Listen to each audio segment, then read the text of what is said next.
India is deeply concerned at the unfolding humanitarian situation in Afghanistan.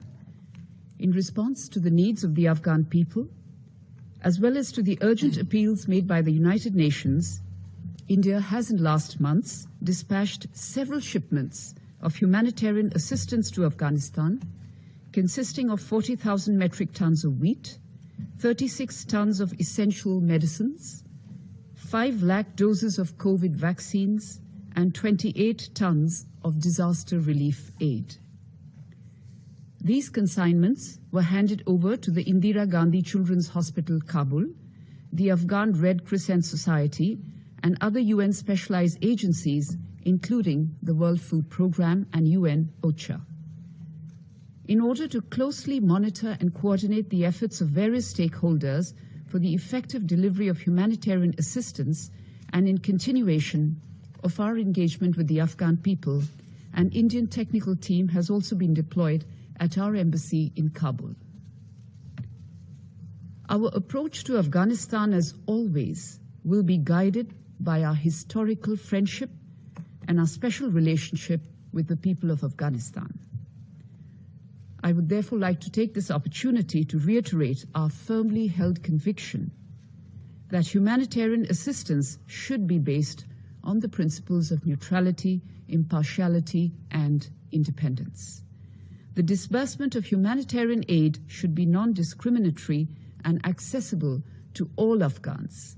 In particular, aid and assistance should reach the most vulnerable first, including women, children, and minorities. Madam President, as a contiguous neighbor and a long-standing partner of Afghanistan, India has direct stakes in ensuring the return of peace and stability to the country.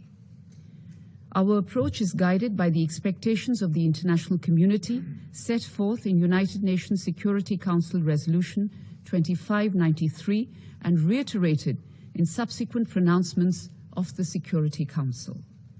These include ensuring that the territory of Afghanistan is not used to launch terrorist attacks against other countries, formation of a truly inclusive and representative government, combating terrorism and drug trafficking, and preserving the rights of women, children, and minorities.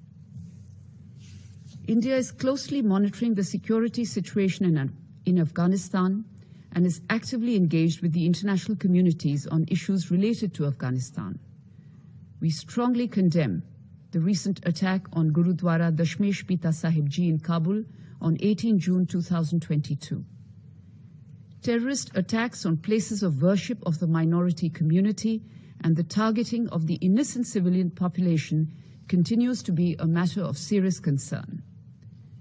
The recent attack outside the Russian embassy is equally condemnable. Our collective approach has been articulated by UN Security Council Resolution 2593.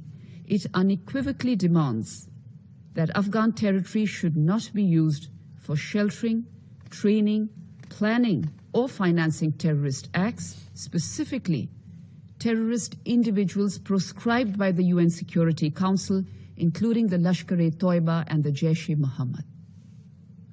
Madam President, India notes the useful role that the UN has played. Drug trafficking is another menace for the region. We have recently seized big shipments of drugs at our high seas and ports. UNODC reports, and we have just heard Ms. Gadawali, are indeed concerning. Illicit drug traders and terrorists have a symbiotic relationship. This is another area where we need to closely cooperate and work together to build up more effective and efficient networks so that we may strongly act against these illegitimate networks. These networks and groups operate in a way that need to be understood, identified, tracked, and ultimately disrupted. We do need to further strengthen this cooperation. On the political front, India continues to call for an inclusive dispensation in Afghanistan, which represents all sections of Afghan society.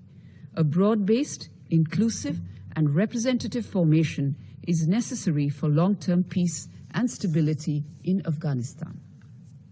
Madam President, peace and security in Afghanistan are critical imperatives that all of us need to collectively strive for. India will continue to play its role towards the pursuit of that objective. The interests of the Afghan people will continue to be at the heart of our efforts in Afghanistan.